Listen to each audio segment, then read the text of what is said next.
반갑습니다. 김영일 전문가입니다. 자, 일단은 시장이 또 상당히 하락을 하고 있습니다.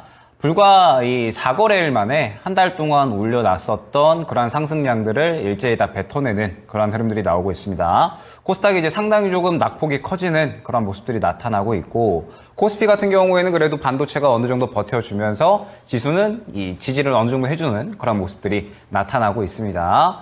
그러면서 이제 시장에 대해서 상당히 조금은 우려감이 생겨나고 있는 그런 구간인 것 같아요. 여태까지 좋았었던 것들이 악재로 전환이 되었고, 그 다음에 중동발 추가적인 또 전쟁에 관한 우려감까지도 생겨났기 때문에 이러한 부분들에 대해서 시장이 우려감으로 작용을 하고, 그에 따라서 추가적으로 하락을 하고 있다라는 부분을 말씀을 드렸습니다. 그런데 일단은 지금 시장에 대해서 저는 너무 나쁘게만은 생각을 하고 있지 않거든요. 제가 저번 주 그리고 뭐 저저번 주 해서 계속해서 리스크 관리에 대한 부분을 또 상당히 많이 강조를 드렸었던 것 같은데, 지금 이제 이렇게 하락이 어느 정도 진행이 되고 있는 현재 구간에서는 너무 나쁘게만은 보고 있지는 않습니다. 자연스럽게 조정이 나오는 그러한 구간이다라고 생각을 하고 있고, 이 조정 뒤에는 또 결국에는 새롭게 종목별 순환이 나올 수밖에 없는 거기 때문에 현재 상황을 너무 나쁘게 보지 않고 포트를 좀 조정을 하면서 여유롭게 보고 새롭게 또 상승이 나올 만한 종목군들이 어떠한 종목군들이 있을까를 생각을 해봐야 되는 시기가 아닌가, 저는 그렇게 생각을 하고 있어요. 최근 시장을 보게 되면 너무나도 이제 한정된 섹터에 상당히 강력하게 수급이 좀 몰려들었거든요. 뭐 반도체 같은 경우에 지금 최근에 뭐 유리기판 쪽으로 굉장히 강력한 수급이 들어가고 있고, 그 다음에 변압기 쪽으로도 상당히 강력한 수급이 들어가면서 사실상 시장에서 또 매수할 만한 종목군들이 많이 없는 그러한 구간입니다. 그런데 이러한 와중에 시장에 약간의 또 조정이 나오면서 차익 실현이 나온다라고 하는 건 이제 수급이 좀 풀려나면서 새로운 종목군들로 또 수급이 들어갈 수가 있다 라는 부분을 의미를 하는 거니까 너무 현재 뭐 조정에 대한 부분을 크게 생각을 하지 않으셔도 될 것 같습니다. 결국에는 이 조정이 마무리가 되면 다시 한번 또 기대감이 차오르면서 상승할 수 있는 그림이 만들어질 거니까 이 부분에 대해서 우리는 또 집중을 해야 된다, 이렇게 생각을 해주시면 될 것 같아요. 그렇기 때문에 오늘의 이제 주제는 무엇이냐, 리스크 관리 강조한 이유, 철저한 선별 매매가 정답이라는 내용입니다.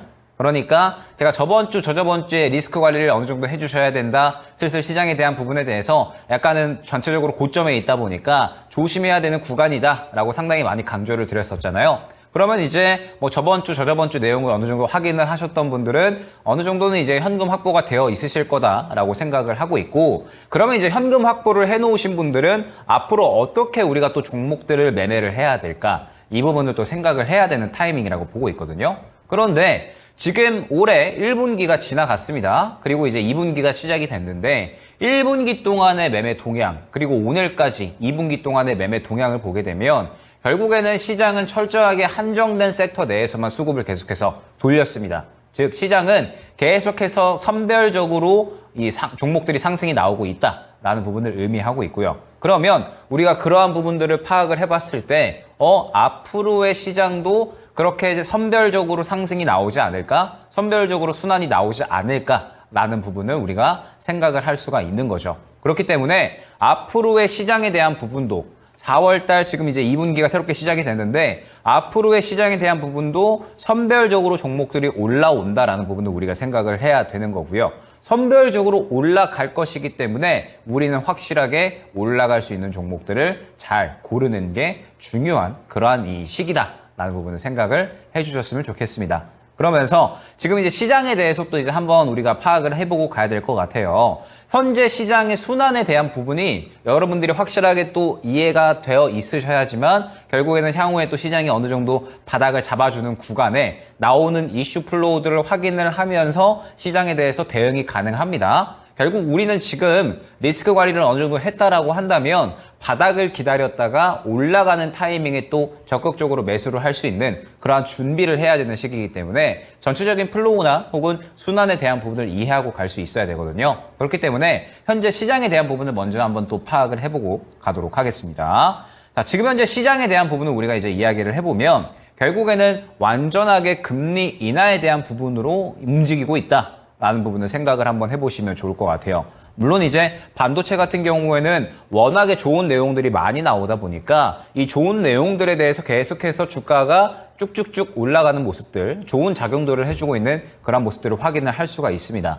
그런데 전체적인 시장의 흐름을 보게 되면 결국에는 금리 인하 기대감으로 인해서 상승이 나왔다가 금리 인하에 대한 우려감으로 바뀌면서 그대로 또 조정이 나오고 있다는 부분을 먼저 확인을 하고 가야 됩니다. 보게 되면 이번에 이제 이 약간의 매파적인 발언들이 시장에서 상당히 좀 많이 나오고 있죠.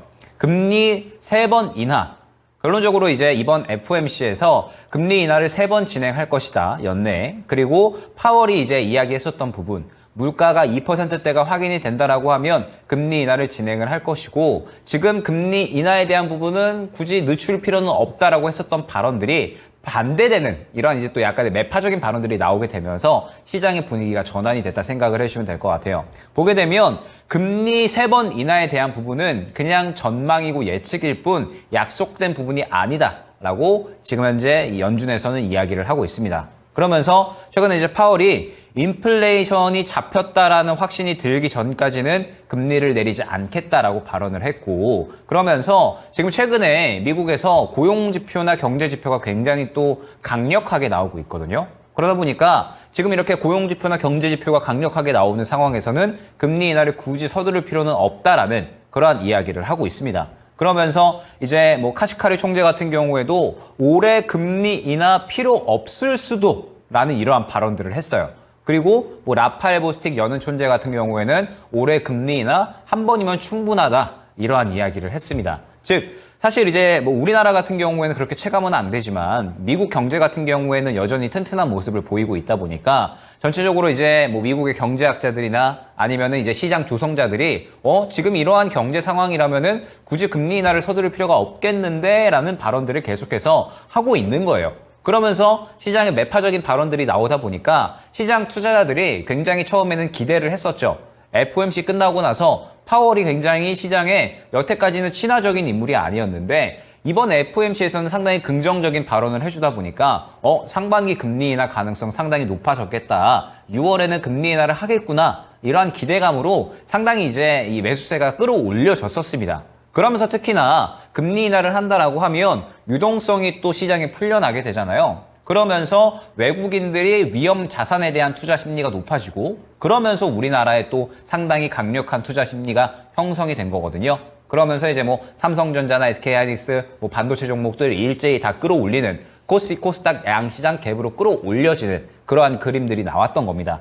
그런데 이번에 금리 인하에 대해서 결론적으로 아직까지는 조금 더 여유롭게 봐도 된다. 지금 당장에 할 필요 없다. 이러한 이야기를 하고 있으니까 시장이 이제 상반기에 금리 인하 안 할 수도 있겠구나. 우리가 기대했던 게 연내 3번 금리 인하 하는 건데 3번 금리 하는 게 그냥 전망일 뿐이지 약속한 건 아니라고 하더라. 이러한 이제 이야기가 나오게 되면서 시장이 실망감을 가져간 거예요. 그러면서 금리 인하를 예상대로 이제 올해 3번, 그 다음에 상반기 6월에 안 할 수도 있다라고 한다면 굳이 위험자산 그리고 이제 주식시장에 돈을 많이 쏟아부을 필요가 없겠는데? 라고 판단을 하고 이번에 외국인들이 다시 빠져나가는 그림이 나타나고 있다 생각을 해주시면 될 것 같습니다. 그러면서 이제 뭐 최근에 파월이 추가적으로 이제 뭐 발언한 부분들을 보게 되면 그래도 이제 파월 같은 경우에는 시장 친화적인 발언을 좀 해주고 있어요.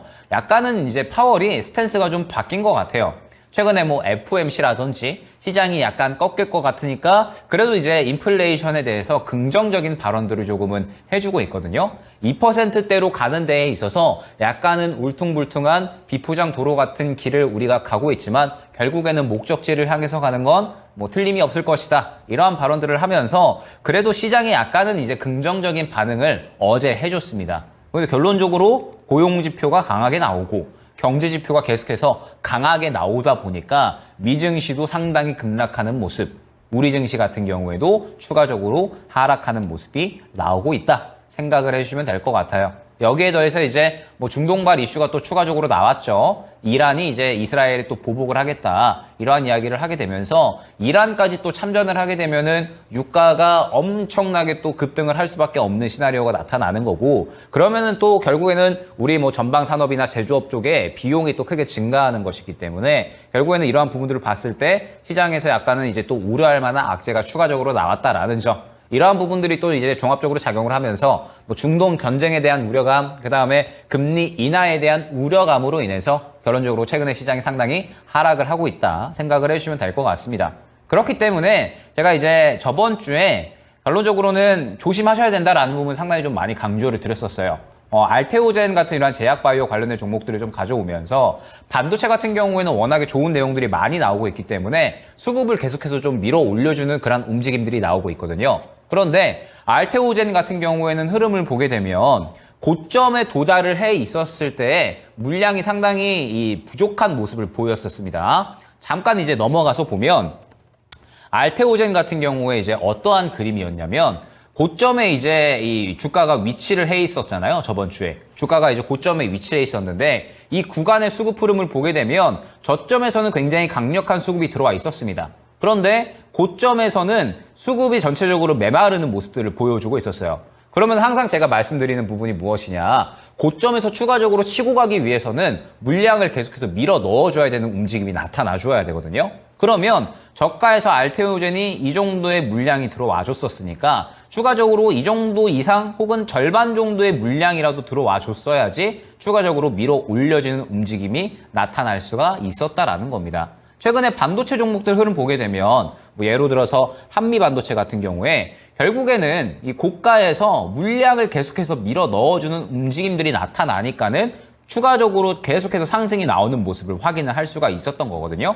그런데 보게 되면 알테오젠 같은 경우에는 저번 주에 그림을 봤을 때 약간은 물량이 좀 전체적으로 메말라 있고 블록딜로 인해서 차익 실현 물량까지 나왔다 보니까 투매가 나올 만한 가능성이 생겨났다라는 부분을 저번 주에 말씀드렸었습니다. 그러면서 알테오젠을 예로 들면서 내용들은 워낙에 좋아요. 알테오젠이든 뭐 HLB 그룹주든 그 외에 뭐 여러 반도체 종목들이든 내용들은 워낙에 좋은데 미국 쪽에서 약간은 이제 상승을 더 끌어올릴 만한 재료가 부족하다라는 이야기가 나왔고 그러면서 우리 증시 같은 경우에도 종목 자체는 올라가는데 반도체 종목들만 올라가고 무언가 시장 자체는 전체적으로 좀 끌어내려지는 듯한 그러한 그림이 나왔기 때문에 슬슬 조심하셔야 된다라는 부분을 강조를 드렸던 것 같습니다. 다시 넘어가서 보면 결론적으로 이제 뭐 알테오젠 같은 경우에도 어느 정도 조정이 나왔고 제약 바이오 종목들 같은 경우에도 추가적으로 조정이 나오는 모습을 확인을 할 수가 있습니다. 시장이 이제 고점 부근에서 결국에는 추가적으로 좀 더 좋은 이슈가 나와줬어야 됐습니다. 미증시 같은 경우에 보게 되면 올해의 상승에 대한 부분은 결국에는 이제 가장 주요한 원동력이 뭐였어요? 결국 이 시장에서 이끄는 종목군들이 있어줬던 거였습니다. 엔비디아, 그 다음에 뭐 메타, 그 다음에 아마존, 마이크로소프트, 새롭게 이제 이 매그니피센트 세븐이 아니라 또 이제 페포라고 불리는 새로운 이제 이 네 종목군들이 나왔잖아요. 그러면서 이 네 종목군들이 올해 S&P 500의 절반을 또 끌어올렸기 때문에 시장에서는 확실하게 원동력이 있었죠. 미증시 같은 경우에는. 굉장히 시가총액이 큰 종목들이 계속해서 좋은 상승이 나오다 보니까 지수 같은 경우에도 확실하게 끌어올려지는 그러한 모습들이 나타났던 겁니다. 그러면서 계속해서 이제 상당히 좋은 상승이 나왔었는데 최근에 이제 엔비디아에 대한 이야기를 보게 되면 어느 정도 이제 좀 상승이 굉장히 좀 잘 나오고 있었는데 상승이 좀 잘 나오는 구간에서 이제 추가적으로 더 올라갈 만한 재료가 약간은 부재하다라는 이야기가 나왔습니다. 엔비디아에 대한 이야기를 보면 엔비디아는 기대감이 차오르고 그 기대감을 상회하는 실적이 나타나고 다시 한번 기대감이 차오르고 또 그 기대감을 상회하는 실적이 나오고 이러한 선순환이 나오게 되면서 주가가 끝도 없이 계속해서 치고 올라가는 모습을 확인을 할 수가 있었던 거거든요. 그런데 최근의 흐름을 보게 되면 미증시 같은 경우에도 너무나도 많이 올랐기 때문에 추가적으로 주가를 견인할 만한 재료가 많이 부재해졌다라는 이야기가 조금씩 나오고 있었던 겁니다. 그러면서 이제 이러한 부분들을 저번 주에 한번 설명을 드렸었고 그러면서 이제 흐름을 보게 되면 미증시 같은 경우에도 저번 주 흐름을 봤을 때 약간은 고점을 뚫어내지 못하고 계속해서 지지부진한 모습들을 보여주고 있었어요. 그러면은 악재가 하나만 나오면 시장은 굉장히 민감하게 반응을 할 것이기 때문에 슬슬 미증시 같은 경우에도 약간은 리스크 관리를 했어야 되는 그러한 구간이었다라는 부분입니다. 그러면서 뭐 오늘 같은 경우에는 결국에는 이제 급락이 나왔고 그 다음에 이제 우리 증시 같은 경우에도 흐름을 보게 되면 우리 증시 같은 경우에는 저는 사실 저번 주 같은 경우에도 완전하게 좋은 상승장이었다라고 생각을 하지는 않거든요. 왜 그렇냐라고 하면 저번 주 같은 경우에 이제 시장의 흐름을 보게 되면 지수 자체는 그래도 올라가는 모습을 보여줬었잖아요. 지수는 올라갔는데 사실 하락하는 종목 수들은 훨씬 더 많았었습니다. 저번 주의 흐름을 보게 되면 삼성전자가 굉장히 끌고 가는 그림, SK하이닉스가 굉장히 끌고 가는 그러한 그림들이 나와줬었죠. 그러면서 지수 자체는 그래도 올라가는 모습들이 보여줬었습니다. 그런데 사실 까고 봤더니 종목들이 전체적으로 다 같이 올라갔느냐라고 하면 그건 아니었다라는 거죠. 결국에는 지수 올라간 것 대비해서 하락 종목 수가 더 많은 날들이 더 있었다라는 겁니다. 하락 종목 수가 더 많았었기 때문에 전체적으로 반도체를 제외하고는 시장이 오히려 하락하는 그러한 그림이 나왔다라는 거고, 그러면서 종목들이 훨씬 더 하락하는 종목이 많은데 지수는 올라가 버리는 그런 기형적인 장세가 약간 펼쳐졌다라는 부분은 우리가 생각을 해야 돼요. 그러면 저번 주 같은 경우에는 결국 반도체 쪽에 워낙에 좋은 이야기가 많이 나오다 보니까 이쪽으로만 수급이 계속해서 쏠리면서 다른 종목들은 하락하는 실질적인 하락장이었다라고 저는 생각을 하고 있습니다. 그렇기 때문에 저번 주에 특히나 좀 조심하셔야 된다라는 부분을 많이 안내를 드렸던 거예요. 전체적으로 종목들이 약간의 조정이 나오는 상황에서 반도체가 계속해서 끌고 가주는 그림이 나오는데 반도체가 버텨주고 끌고 가주는데도 불구하고 시장은 계속해서 가주지를 못했거든요. 그러면은 어느 정도 상방이 제한되어 있다라는 이야기가 성립이 되는 거고, 그러면서 그때 당시에 이미 파월 같은 경우에는 금리 인하에 대해서 굳이 서두를 필요가 없다라는 발언들을 저번 주부터 이미 했었기 때문에 슬슬 조심했어야 되는 구간, 리스크 관리를 어느 정도는 했어야 되는 구간이었다라는 겁니다. 그러면서 이제 이러한 부분들을 전체적으로 정리를 해보면 결국 추가적인 재료가 부족해졌다라는 부분을 우리가 파악을 하고 가야 돼요. 미증시도 이제 이 계속되는 뭐 반도체들의 상승, AI들의 상승, 엔비디아의 상승, 뭐 마이크로소프트, 뭐 그다음에 아마존의 상승, 이러한 이제 또 상승들의 상승으로 인해서 계속해서 이제 주가 또한 상승이 나왔었지만 결국에는 이제 어느 정도 상승이 나온 구간에서는 추가적으로 더 좋은 재료가 나와줬어야 됐고, 그 좋은 재료가 금리 인하에 대한 재료였을 겁니다. 그러면서 금리 인하 기대감이 추가적으로 차오르다 보니까 저번 주까지 지수 자체는 올라가는 그러한 그림이 나왔었는데, 결국에는 금리 인하 기대감이 우려감으로 바뀌다 보니까 추가적으로 지수를 끌어올릴 만한 이슈가 없잖아요. 그러면서 전체적으로 종목들은 고점에 있다 보니 차익 실현이 일제히 다 나오는 그림이 미증시에서도 나오고 있는 거고요. 그 다음에 우리 증시 같은 경우에도 결국에는 최근에 완전히 반도체가 끌어올렸었던 그러한 장세였고, 종목들이 또 고가에 있는 종목들이 상당히 많아졌었기 때문에 추가적으로 미증시와 같이 올려줄 만한 재료가 필요했던 건데, 이 금리 인하라는 재료가 잦아들다 보니까 외국인들이 또 차익 실현하고 빠져나가면서 결론적으로는 지금 현재 조정 장세가 나오고 있다라는 부분을 생각을 해주셔야 된다라는 겁니다. 어떻게 보면 최근 4거래일 동안의 이 하락은 자연스러운 하락이다라는 부분을 여러분들이 생각을 해주셔야 돼요. 최근에 코스피나 코스닥이나 상승분이 적게 나오지 않았었고, 적게 나오지 않은 상황에서 결국 이 시장을 밀어줄 만한 이슈가 부족하다라고 한다면 시장은 자연스럽게 차익 실현이 나오는 그림이 나올 수밖에 없는 거고, 그러한 상황에서 뭐 금리 인하에 대한 우려감들, 그 다음에 뭐 유가에 대한 우려감들, 이런 부분들로 또 추가적으로 악재가 나오다 보니까 시장이 조정이 나오고 있다 생각을 해주시면 될 것 같습니다. 그러면서 완전하게 현재 시장은 이 금리 인하에 대한 기대감으로 인해서 급등락이 나타나고 있다 생각을 해주시면 될 것 같습니다. 그러면 우리가 지금 현재 시장에서 준비해야 될 부분은 굉장히 명확하다라는 부분을 생각을 해주셔야 돼요. 어떠한 부분이 명확하냐? 결국 지금 현재 시장은 완전하게 수급 쏠림 현상이 나타나고 있습니다. 그러면서 제가 올해 신의 한 수를 시작을 하면서 항상 강조드렸었던 키워드가 있었죠. 성장이라는 키워드. 결국 올해 같은 경우에는 무조건 이 성장이라는 키워드를 갖고 있는 종목들에만 포커스가 맞추어서 계속 순환이 나올 수밖에 없습니다. 왜? 금리 인하에 대한 기대감이 지금 상반기가 넘어가서 하반기로 미루어졌잖아요. 그러면 하반기까지는 이러한 치고받는 그림이 추가적으로 더 이루어진다라는 거고, 결국에는 고금리 상황에서 계속해서 성장을 할 수 있는 그러한 기업들이 어디겠느냐 라고 했을 때 결국에는 성장할 수 있는 4차 산업군이 될 것이다 라는 겁니다. 그래서 지금 반도체 종목군들이 계속해서 좋은 상승이 나와주고 있는 거고, AI 변압기 관련된 종목들이 또 좋은 상승이 나와주고 있는 거예요. 왜? 올해 확실하게 성장을 빠르게 할 수 있는 그러한 종목군들, 기업군들이니까. 결국에는 성장이라는 키워드에 맞추어서 굉장히 이 좁아진 그러한 이 섹터군들 내에서만 상승이 나오고 있다라는 부분을 우리가 파악을 해야 되고 결국 올해는 고금리가 이어지면서 금리 인하는 빠르게 이루어지지 않을 것이다라고 한다면 고금리 상황에서 성장할 수 있는 기업들을 우리가 계속해서 건드려야 되는 거고 그렇다면 올해는 결국에는 또 한정된 섹터 내에서 상승이 나올 수밖에 없다라는 부분을 파악을 하고 가셔야 된다라는 겁니다. 그러면서 결국에는 올해에는 반드시 선별 매매가 내내 진행이 되어야 된다라는 거예요. 왜? 1분기에는 확실하게 이 선별적인 매매가 진행이 된 사람들만 수익을 챙겨 나갈 수가 있었던 거니까. 그리고 앞으로도 그러한 그림이 추가적으로 펼쳐질 거니까 여러분들은 선별적으로 갈 수 있는 종목들을 골라갈 수 있는 그러한 이 능력들을 지금 준비해 주셔야 됩니다.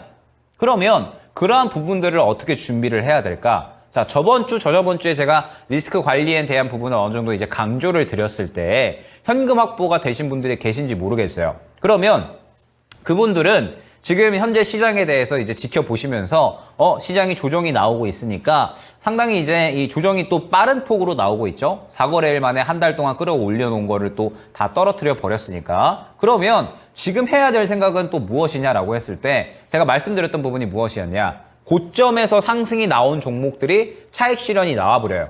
그러면 이 수급들이 그냥 전체적으로 다 빠져나간다라고 말씀을 드렸었나요? 절대 아니죠. 이 고점에서 빠져나온 수급들은 저점에 있는 새로운 이 성장할 수 있는 종목군들로 수급이 들어가게 되어 있습니다. 그러면 이제 시장이 조정을 멈추고 어느 정도 바닥을 잡는다라고 했을 때 이 바닥 구간에서 새롭게 또 수급을 받아주는 종목이 나타날 거기 때문에 지금 리스크 관리를 어느 정도 해놓으신 분들은 이제 바닥권을 잡아줄 때 시장이 어느 정도 지지를 보여줄 때 새롭게 수급을 받아주면서 상승이 나올 수 있는 종목이 뭐가 있을까? 오히려 지금은 먹거리를 찾아야 되는 타이밍이다라는 겁니다. 지금 현재 시장은. 지금 조정은 어떻게 보면은 자연스러운 조정이고 워낙에 올라간 종목들이 많았었기 때문에 조정이 나오고 있잖아요. 그러면 좋은 종목들도 주가 조정이 나오면서 싸질 거고요. 그 다음에 새롭게 상승이 나올 만한 종목군들은 고가에서 차익 실현 나오는 종목들의 수급을 그대로 받으면서 모양을 만들어 나갈 거다라는 겁니다. 그러면서 시장이 오히려 가파르게 또 하락이 나오고 있기 때문에 바닥을 또 빠르게 잡아준다라는 거거든요. 막 질질질질 세버리면 굉장히 우리가 지치잖아요. 그런데 차라리 빠르고 강력하게 세버리면 빠르게 바닥을 잡는다라는 뜻이 되니까 이 부분에 대해서 저는 지금 현재 시장 너무 나쁘지 않다. 오히려 매수할 만한 종목들을 준비해야 되는 타이밍이다. 라고 저는 생각을 하고 있습니다. 전혀 나쁘게 생각을 하고 있지 않고요. 금리 인하는 결국에는 또 이루어질 일이니까 결국에는 또 기대감이 다가올 거거든요. 이미 작년부터 그러한 그림들이 계속해서 이어져 왔습니다. 작년에는 금리 인하 가파르게 하느냐 완만하게 하느냐에 대해서 시장이 이런 식으로 움직였었잖아요. 올해는 금리 인하 빠르게 하느냐 느리게 하느냐에 따라서 또 이런 식으로 움직이고 있는 겁니다.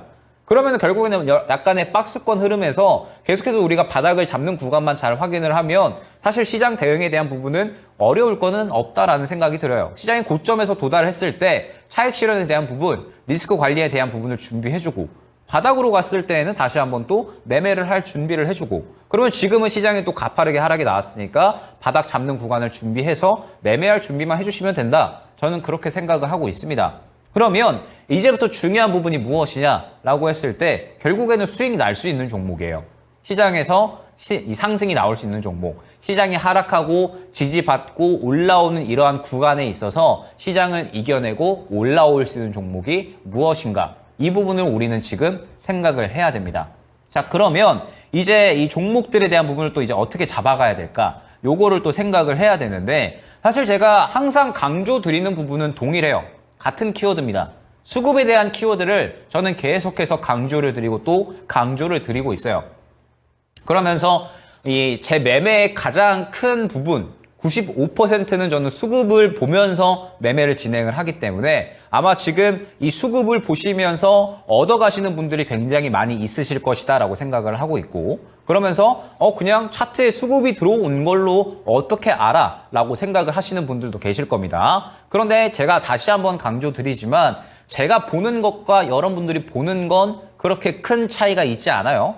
제 매매 95%는 수급이고 약간의 이제 수급을 보고 난 다음에 디테일한 부분에서 약간의 차이점이 있을 뿐이지 수급을 보는 부분은 가장 중요하다라는 겁니다. 왜? 시장에서 주목받고 힘을 가지면서 올라갈 수 있는 종목이 되는 거니까. 최근에 이 주목받았었던 종목들은 결국 다 그러한 그림들을 가져갔었다라는 부분을 여러분들이 확인을 하실 수가 있을 것이고, 그러면 앞으로 그러한 그림을 가져가는 종목들이 또 특히나 중요해질 것이다 라는 부분을 또 여러분들이 생각을 하셔야 됩니다. 자, 그러면 종목에 대해서 한번 이야기를 해봐야 될 텐데 2차전지 지금 굉장히 또 많이 갖고 계실 것 같아요. 그래서 2차전지에 대한 부분 최근에 또 상당히 걱정을 하시는 분들이 많으시더라고요. 그런데 제가 2차전지에 대한 부분은 항상 동일하게 말씀을 드렸던 거를 기억을 하실 거예요. 작년 7월 말 이후에 2차전지가 급락이 나왔을 때 제가 양극재 관련된 종목들은 뭐 작년 7월 이후 단 한 번도 이제 추천을 드린 적이 없었잖아요. 뭐 제가 2차전지 뭐 장비 쪽, 뭐 탑머티리얼이라든지 아니면은 뭐 소재 쪽으로 뭐 미래나노텍이나 뭐 캠트로스 이런 것들, 여러 종목들, 뭐 필에너지라든지 이런 종목들을 좀 추천을 드렸었는데 2차전지 양극재 종목들은 LNF를 제외하고는 추천을 드린 적이 없었습니다. 자, 그러면 제가 왜 2차전지 양극재 관련된 종목들을 추천을 드리지 않았을까를 또 다시 한번 생각을 해보셔야겠죠. 보게 되면 지금 현재 2차전지 관련된 종목들은 제가 항상 강조드리는 부분이 무엇이었냐라고 하면 단순히 지지받고 올라가는 느낌이 든다라고 해서 매수를 하시면 안 된다라는 부분은 항상 강조드렸던 걸 기억을 하실 겁니다. 결국에는 시장에 관심을 받고 힘을 갖추는 종목들은 항상 수급으로서 티가 날 수밖에 없다라는 부분을 많이 강조를 드렸었죠. 그러면서 특히나 2차전지 같은 경우에는 지금 일전에 거래된 부분이 굉장히 두텁기 때문에 이 두터운 부분을 뚫어내줄 만큼의 수급이 들어와 주어야 그때부터 결국에는 시장에서 제대로 의미 있게 상승을 할 수가 있는 거고 그때가 타이밍이 될 것이다 라는 부분을 설명을 드렸었습니다. 그런데 최근의 흐름을 보게 되면 수급 흐름을 봤을 때 결국에는 이 앞선 구간의 매물을 뚫어줄 만큼의 수급이 들어왔느냐라고 하면 그게 아니었다라는 거죠. 그렇기 때문에 이 수급이 들어와 주어야지 여러분들이 가지고 계시는 이 단가대에 매물을 뚫어내줄 수가 있는 거거든요. 그런데 결론적으로는 이 매물을 뚫어내줄 만큼의 힘이 들어오지 않았기 때문에 결국에는 이 매물 구간을 맞고 주가가 하락을 하는 겁니다. 뚫어줄 만큼의 힘이 들어오지 않았기 때문에. 그러면 포스코 그룹주 같은 경우에는 더 하락이 나올 수밖에 없겠죠. 에코프로나 에코프로 BM 같은 경우에는 그래도 약간의 조금씩의 수급은 들어와 줬었어요. 그런데 보게 되면 포스코 그룹주들은 그러한 움직임이 사실 전혀 나오지 않았습니다.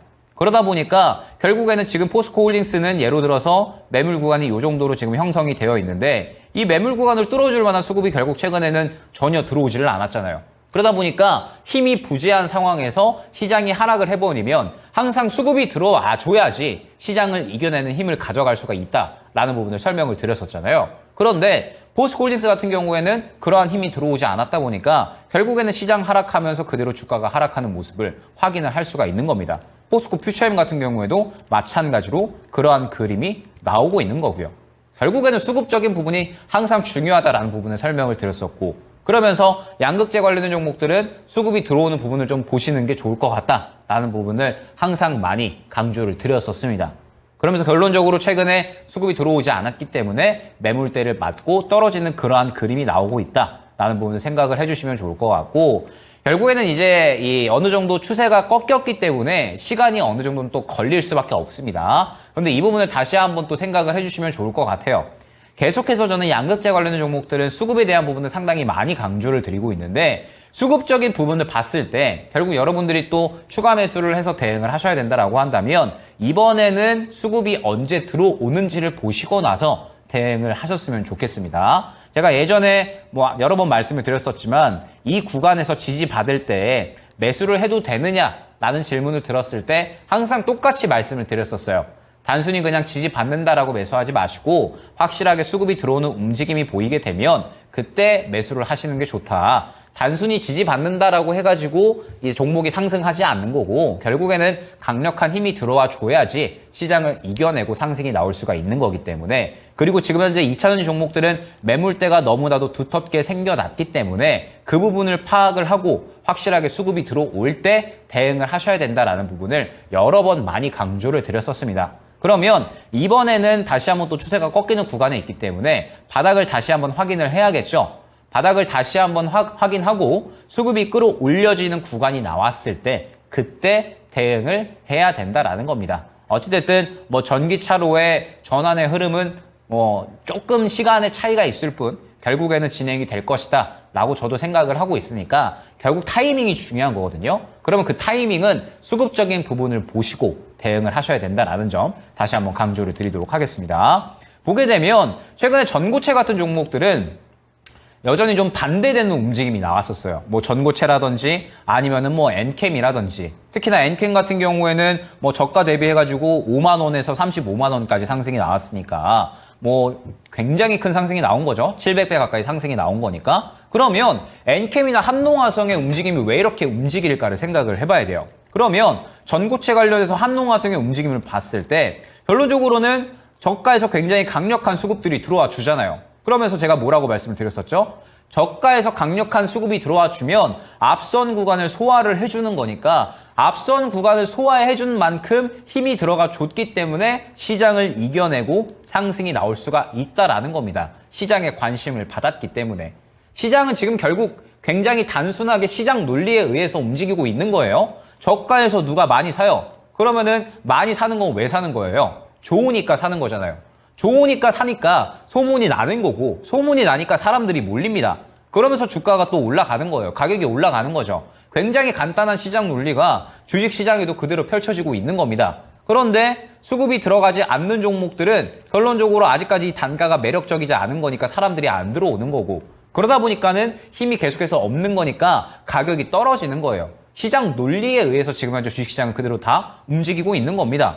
자, 그러면 엔캠 같은 경우는 왜 이렇게 강하게 움직였어요? 결국에는 저가의 흐름을 보게 되면 쭉 조용했습니다. 그죠? 쭉 조용한 움직임이 나오다가 갑자기 눈에 띄는 강력한 수급의 움직임이 들어가 주면서 이 수급에 의거해서 결국에는 상승이 나왔고 수급을 계속해서 밀어 넣어주니까 고가까지도 상승이 나왔다라는 거예요.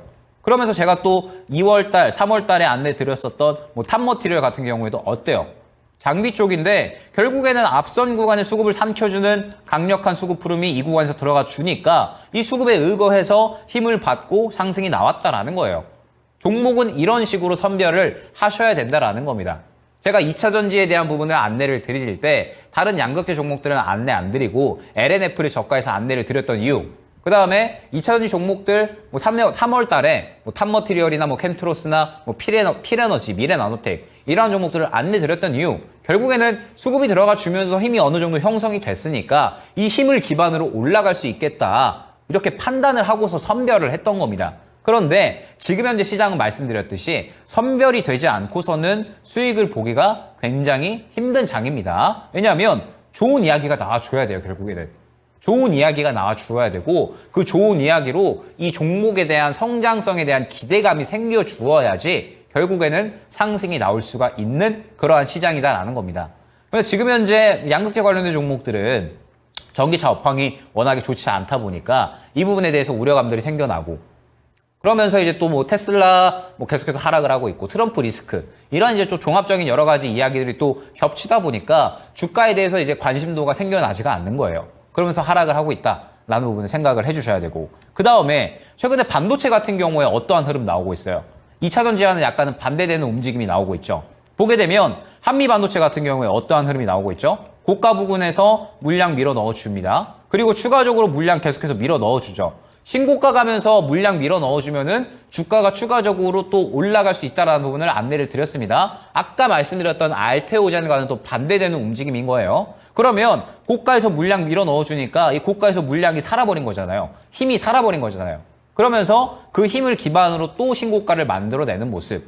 물론 반도체가 굉장히 대단하기는 합니다. 저는 신고가 갔을 때 슬슬 또 조심해야 되지 않을까라고 생각을 했는데 물량을 워낙에 또 강력하게 밀어 넣어주다 보니까 결론적으로 또 신고가를 다시 한번 달성하는 모습을 확인을 할 수가 있었어요. 근데 결국에는 물량이 들어가느냐, 수급이 들어가느냐가 이 종목의 힘이 살아있느냐 아니냐를 판가름할 수 있는 굉장히 중요한 지표가 된다라는 거고 제가 이 부분을 보면서 결국에는 저 같은 경우에도 이 종목이 살아있느냐 그렇지 않느냐를 판단을 한다라는 겁니다.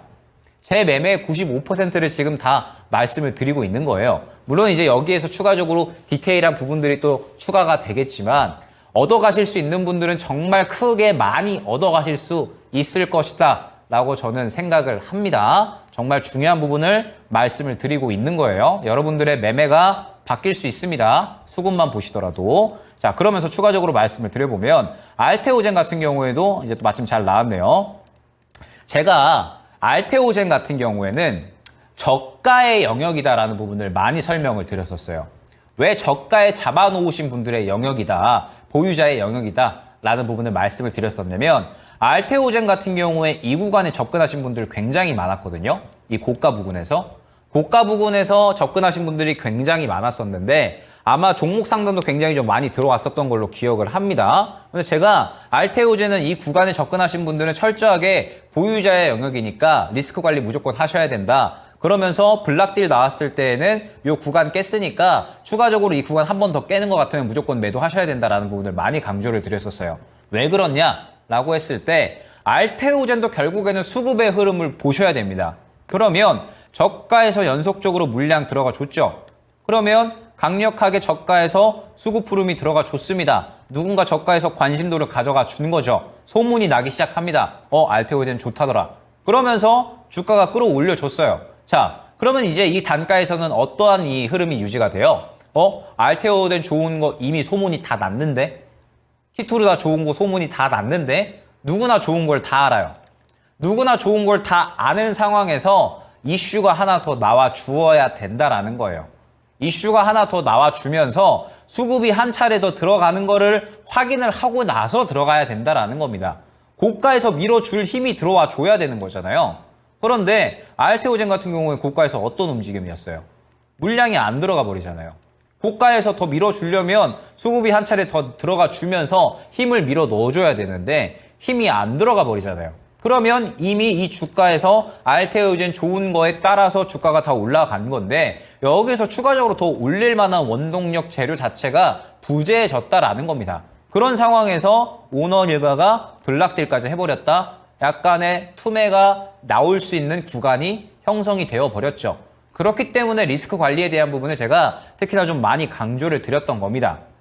요거를 좀 잘 진행을 하신 분들이 또 계실지 모르겠어요. 어찌됐든 또 이야기를 좀 진행을 해보면 결국에는 지금 현재 시장을 봤을 때 철저하게 선별된 종목군들로만 상승이 나오는 부분을 확인을 할 수가 있어요.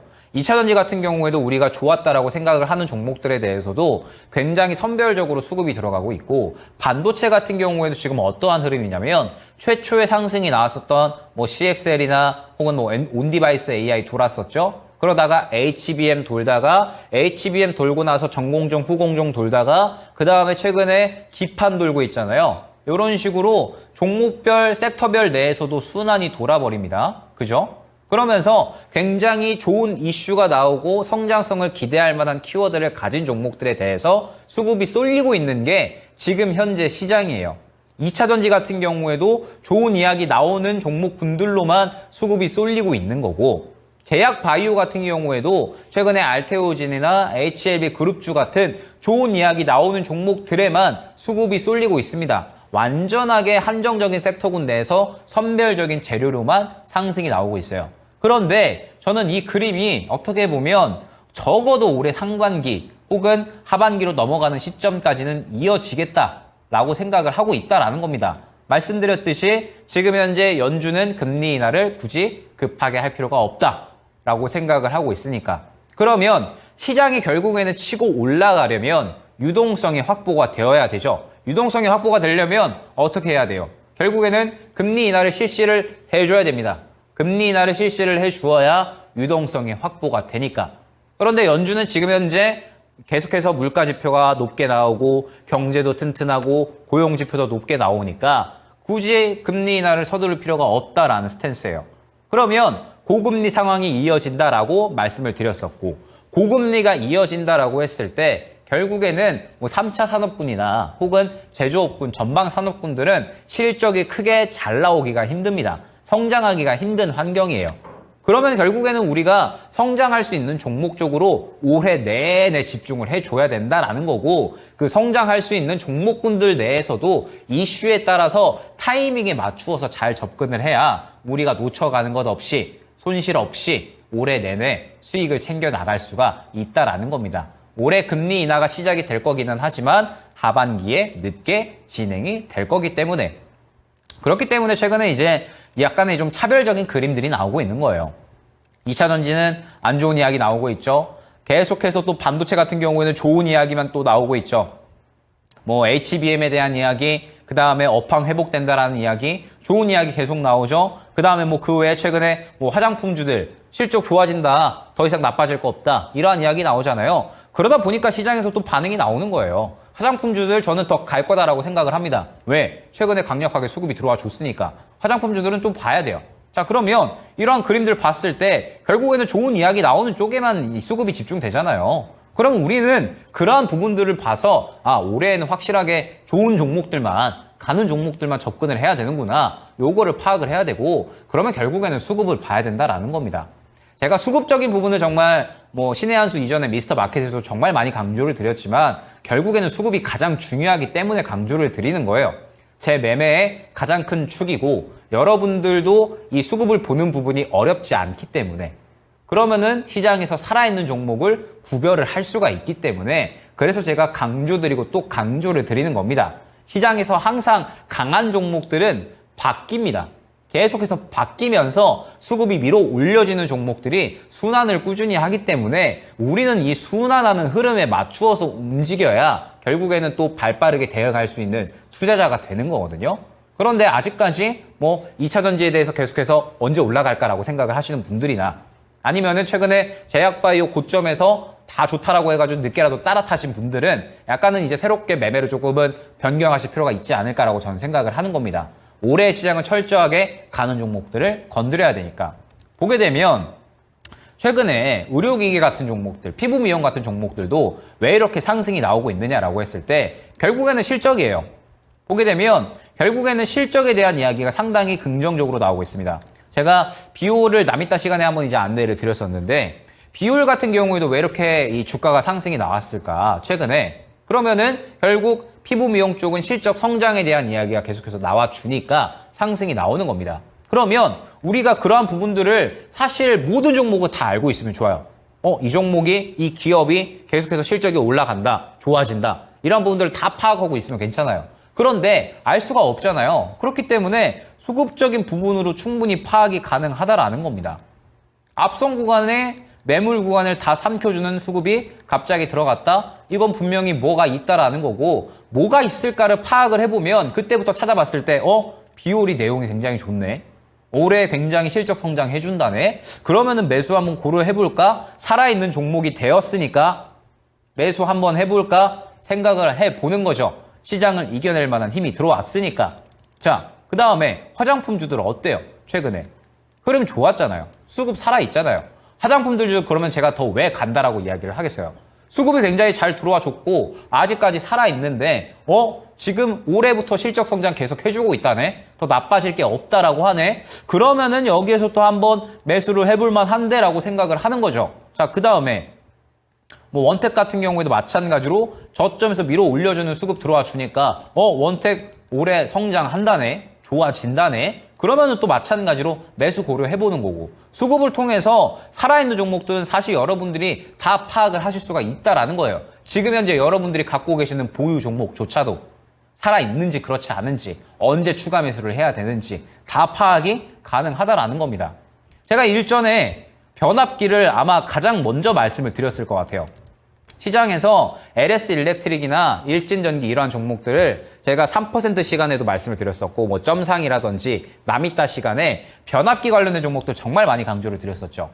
일진전기나 LS 일렉트릭. 이때 보면 LS 일렉트릭을 제가 굉장히 많이 강조를 드렸습니다. 자, 잠깐 넘어가서 보도록 할까요?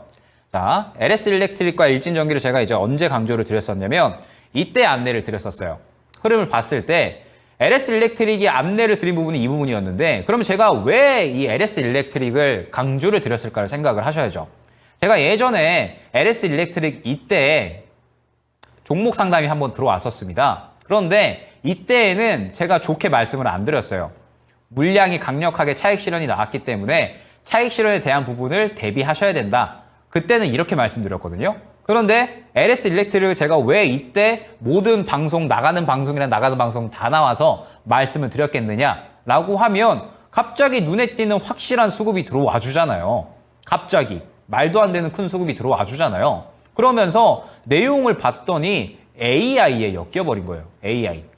AI라는 키워드에 머스크가 AI 환경, AI 수요가 계속 증가하는데 AI 수요가 증가하는 만큼 변압기가 더 갖추어져야 된다. 인프라가 더 확대가 되어야 된다라고 이야기를 하고 있는 거예요. 그런데 LS 일렉트릭이나 지금 전선 관련된 종목들은 실적이 어때요? 굉장히 좋잖아요. 안 갈 이유가 있을까라고 판단을 한 거예요. 그래서 제가 여기저기서 굉장히 강조를 많이 드렸던 겁니다. 요거하고 일진전기하고. 일진전기도 흐름 볼까요? 일진전기도 마찬가지예요. 흐름 보게 되면 그대로 똑같이 수급 들어가는 모습 확인할 수 있잖아요. 그러면 수급이 절대 그냥 들어가는 게 아니다라는 부분을 여러분들이 계속 파악을 하고 가셔야 돼요. 수급은 절대 그냥 들어가는 게 아니라 의미가 있으니까 들어가는 겁니다. 좋으니까. 그럼 그 의미를 파악을 했을 때 변압기 굉장히 좋은데 이슈가 그러면 그때부터 한번 사모아 볼까? 라고 생각을 하는 거예요.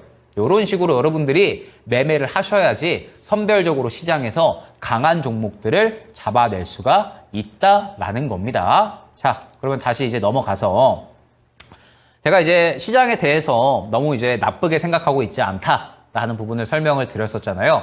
지금 이제 시장은 분명하게 자연스러운 조정이라고 생각을 하고 있습니다. 금리나 기대감이 차올랐다가 우려감이 생겨났으니까 물론 이제 중동 전쟁에 대한 우려가 추가적으로 좀 확산이 되면 이게 또 큰 악재로 작용을 할 수는 있어요. 그런데 뭐 전쟁이 안 일어날 수도 있고 또 이제 전쟁이 일어나게 되면 또 그 악재만큼 우리가 또 반영을 하면 되니까 일단은 결국 시장이 바닥을 잡아줄 것이다 라고 생각을 하고 있고 여전히 우리 시장의 ADR 지표는 저점에 위치해 있습니다. 그렇기 때문에 결국에는 반도체나 혹은 뭐 제약바이오 등등 우리 주도주들이 안 가더라도 이 고점에서 풀려 나오는 수급들이 저점에서 형성이 되면서 또 새로운 종목군들로 수급이 좀 풀리면서 매수할 만한 종목들이 충분히 많이 생길 것이다 라고 생각을 하고 있거든요. 그렇기 때문에 너무 현재 시장에 대해서 걱정을 하지 않으셨으면 좋겠고 오늘은 좀 시간이 살짝 부족하네요. 그래서 그냥 좀 짧게 말씀을 드리면 올해에는 확실하게 성장 키워드를 가지고 가는 종목들만이 상승이 나올 겁니다. 완전하게 선별적으로만 상승이 나올 거고 이미 우리 시장은 그렇게 움직이고 있어요. 그렇기 때문에 이번 달 2분기 시작이 됩니다. 그리고 약간 조정이 나오고 있는데 결국 조정이 나오는 이 부분은 마무리가 될 것이고 지지받는 구간이 나올 거예요. 그러면 새롭게 저점에서 또 물량 만들어 나가는 종목들이 분명하게 만들어 갈 거고 그러한 종목들이 또 새로운 시장의 단기 주도주가 될 겁니다. 그렇기 때문에 여러분들은 그러한 주도주 종목군들을 잘 선별을 하실 수 있어야 되고 그 선별을 하는 방법은 항상 강조드리고 또 강조드리는 수급이다라는 점까지 말씀을 드리면서 이번 주 한 주 고생 많으셨고요. 오늘 또 시장이 상당히 좀 하락을 하고 있는데 너무 크게 걱정하지 마시고 시장 바닥 잘 잡는 구간만 확인을 하시면 뭐 저번 주 저저번 주 리스크 관리 잘 하셨던 분들은 오히려 매수 기회가 되실 수 있을 겁니다. 시장 대응 잘 하시고요. 이번 주 한 주 고생 많으셨고 저는 또 다음 주에 좋은 내용으로 준비해서 인사드릴 수 있도록 하겠습니다. 감사합니다.